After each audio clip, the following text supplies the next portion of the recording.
मित्रांनो नमस्कार. ज्येष्ठ साहित्यिक अण्णाभाऊ साठे लिखित फकीरा या विख्यात कादंबरीच्या क्रमशः वाचनाला आपण आज प्रारंभ करतो आहोत. फकीरा भाग पहिला. सूर्य मावळला होता. त्याचा किंचित प्रकाश पश्चिमेच्या किनारीवर राहून गेल्यामुळं एक गुलाबी धांदोटी पसरली गेली होती. त्याखाली लख्ख पोलादी रंग दिसत होता.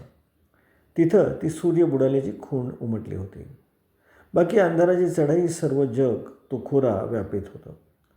वारणेपासून कृष्णेपर्यंतचा तो सलग सुपीक प्रदेश अंधकारमय होत होता.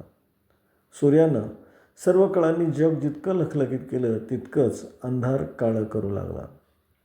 प्रकाशामागं अंधार आणि अंधारामागं प्रकाश हे चक्र गतिमान होत होतं.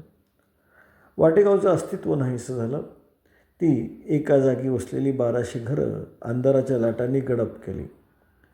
त्या गावाच्या आजूबाजूचे माळ, तो 7 दरे असलेला सह्याद्रीचा प्रचंड डोंगर अंधारात बुडाला.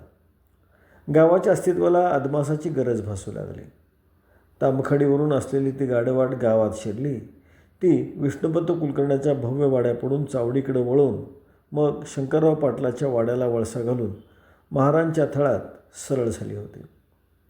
तसंच पुढं जाऊन मांगवाड्याच्या जवळ असलेल्या प्रचंड चिंचेखाली गेलं की मांगांच्या घराकडे वळावं लागत होतं.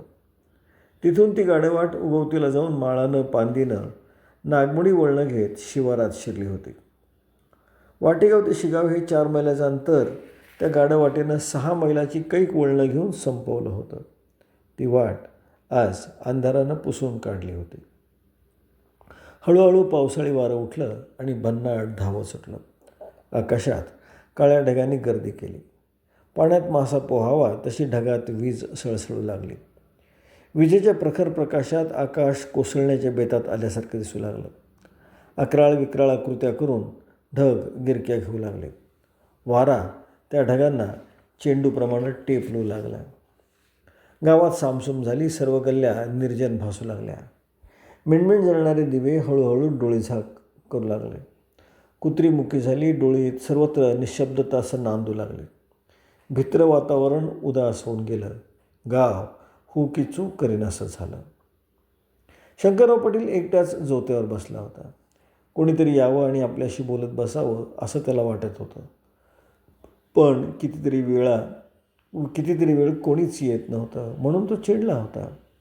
त्यानं आपले दोन्ही गुडघे पोटाशी आवळून धरले आणि स्वतःला मंद झोके देत तो समोरच्या वाटेकडे टक लावून पाहत होता. येणारा जाणाराचा सासूंद घेण्यासाठी त्यानं आपले कान टवकारले होते. पण पाटलाशी बोलत बसायला कोणीच येत नव्हतं. दार बंद करून लोक केव्हाच अंथरुणावर आडवे झाले होते.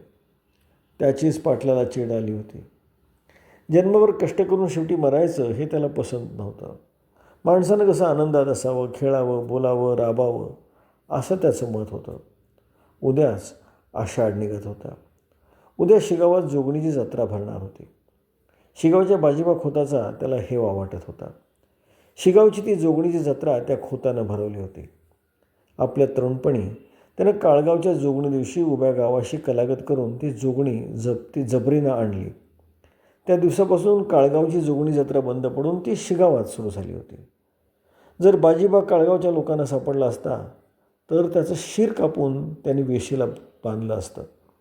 पण बाजीबा जबरा माणूस म्हणून तर शिगावची सारखी भरभराट होत आहे. लोक एका वर्षात 3 जत्रा करीत आहेत. संसार चालित आहेत. आणि हे आपलं गाव. इथं काहीच नाही. दिवस बुडाला की शब्द येत नाही, माणूस दिसत नाही, खेळ नाही, तमाशा नाही, काही नाही. 12 महिन्यात 1 जत्रा आणि तीही मण्याला माणसं जमावी तशी. एवढं मोठं गाव असून काय कामाचा? पाटील विचारांच्या तंद्रीत सापडला होता आणि मग पुन्हा भानावर येऊन ते विचार झटकीतही होता. एवढ्यात समोरच्या वाटेवर घोड्यांच्या टापा वाजल्या. पाटील कानोसा घेऊ लागला. तोच ते घोडं मोठ्याने खेकळलं. त्याचा आवाज त्या शांत रात्री दूर गेला आणि पाटलाचं घोडंही खेकाळलं. पाटील रुखून पाहत म्हणाला, कोण चाललंय ते? मी हाय, राणूजी मांग. राणूजी घोड्यावरून खाली उतरून म्हणाला. पाटलानं आग्राच्या सुरात उद्देशून त्याला म्हटलं, ये की पान खाऊन जा. रात केलीस? वाईच रात झाली. आकाशात पाहत राणूजी तक्रारीच्या सुरात म्हणाला, आबा पाऊस उठला आहे. ये वारा सुटला आहे, पाऊस येत नाही. पाटलांनी निर्वाळा दिला आणि लगामोडीत राणूजी झोत्याजवळ येऊन एका दगडावर बसला. अजून निजलं नाही? का जागताय? राणूजीने विचारलं. काय करू, नीजच लागना. का, काय झालं? काय नाही, उदास वाटतंय. गावात रग नाही. पाटील मनातले विचार बोलू लागला. गावात जीवच उरला नाही. दिवस बुडाला की गाव जागेवर नसतो. मग काय करावं त्यानं? दमून भागून निसतोय. का, इतर कोण दमत नाही का? का त्यांना संसार नाही? पाटील म्हणाला, त्या शिगावची माणसं का दमत नाहीत? एका वर्षात 3-3 जत्रा करून संसार करता येते. त्यांच्या गावात जत्रा आहे त्या म्हणून ते करतात. आपण काय करावं? जत्रा काय आपोआप भरत नसत्यात, त्या भरवाव्या लागतात. उद्या आपण जत्रा भरवली तर कोण नको म्हणणार आहे का कोण हात धरणार आहे?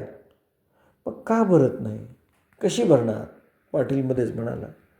दिवस बुडाला की कुत्रं फिरकत नाही गावात. मग जत्रेचा विचार कोण करणार? आजूबाजूच्या इंग्रजी हद्दीत रोख रंगलाल आहेत.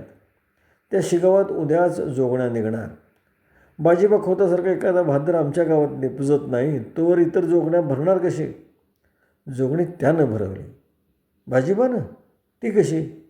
बाजीबानं काळगावच्या जोगण्यात जाऊन दंगल केली आणि जोगणीच्या हातातली वाटी पळवून आपल्या गावची जत्रा वाढवली. तसा वीर आमच्या गावात कोण आहे? का नाही ते? पंतवानी आणि तुमच्यावानी माणसं वाघाला दावं लावतील की हो? वाघाला दावं लावणं सोपं आहे, पण उभ्या गावाशी लढत देऊन जोगणी आणणं सोपं नाही. त्यासाठी डोंगराएवढं काळीज हवं. ते माझ्याजवळ नाही. आणि ते विष्णूपंत, ते कायद्याच्या कोपरखळ्यात देण्यात पट आहेत. जीव गेला तरी ते चाकुरी सोडणार नाहीत. मी उद्या जोगण्या बघायला शिगावला जाणार आहे, राणूजी बरेच म्हणाला. तुमचा काय बेत?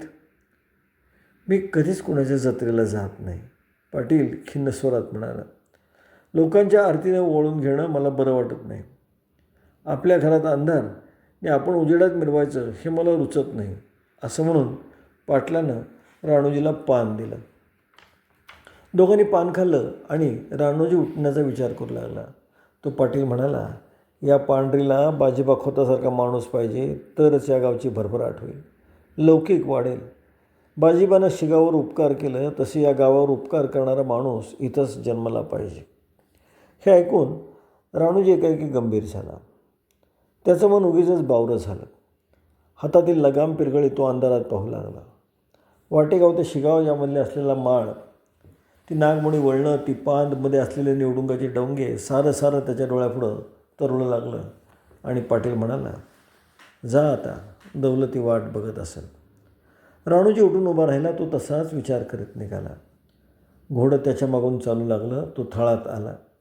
कोंडीबा महार अंधारात बसून भजन म्हणत होता. तो दिसत नव्हता. त्याचा फक्त घोगरा आवाज आणि त्याचा ताऱ्या एवढंच ऐकू येत होतं. त्या भजनानं राणूजी भानावर आला. त्यानं समोर मांगवाड्याकडे पाहिलं आणि घोड्यावर उडी घेतली. गावापासून एका हाकेच्या अंतरावर असलेला मांगवाडा निश्चित पडला होता. 5 पुरुष उंच निवडुंगानं ते 50 घरांना वेढा घातला होता. त्या निवडुंगाची 2 टोकं त्या गाडवाटेजवळ त्या चिंचेच्या झाडाखाली येऊन जुळत होती. तिथंच मांगवाड्यात जाण्याची वाट होती. त्या निवडुंगात ती घरं कशीबशी उभी होती. ती उसाच्या पाल्याची घरं भेदरल्यासारखी भासत होती. त्यांच्या डोकीवरचं आकाश आता काळवंडलं होतं, त्यामुळे त्यांचं धाबं दणं आणलं होतं. मधूनच एखादं घुबाड फुतकरत होतं. बरेच पिंगळा किसबिजत होता. अस्सल नाग वल्हा पक्ष्याची शिकार करण्यासाठी सरपटत होते, तर त्यांच्याशी हाडवैर बाळगणारी मुंगसं त्या नागावर रापत होती. काही ठिकाणी त्यांच्या झटापटी सुरू झाल्या होत्या. सापाचं गुरगुरणं आणि मुंगसाचं चिरकणं ऐकून मांगाची पोरं गर्भगळीत होऊन आयांच्या कुशीत अधिकाधिक शिरत होती. पसरलेले पाय पोटाशी घट्ट धरत होती. मृत्यू त्यांच्या उशापायथ्याला वळवळत होता. बंधुभगिनींनो, अण्णाभाऊ साठ्यांचं साहित्य हे खऱ्या अर्थानं परिपूर्ण साहित्याच्या व्याख्येत बसणारं एक अत्यंत बळकटपणानं लिहिलं गेलेलं सगळं साहित्य आहे. अण्णाभाऊंनी लौकिक अर्थानं 1.5 दिवस शाळा पाहिली. त्यामुळे 1.5 दिवसात ते काही फार शिकले असतील याची कुठलीही शक्यता नव्हती. परंतु ग्रामीण जीवनाचं अस्सल निरीक्षण केल्यानंतर, ते अनुभवल्यानंतर, तिथं प्रत्येकाशी मातीशी एकरूप झाल्यानंतर किती देखणं साहित्य निपजतं, त्याचं उत्तम उदाहरण म्हणजे अण्णाभाऊंचं साहित्य. आज आपण थांबतो आहोत. नमस्कार. जय हिंद. जय भारत.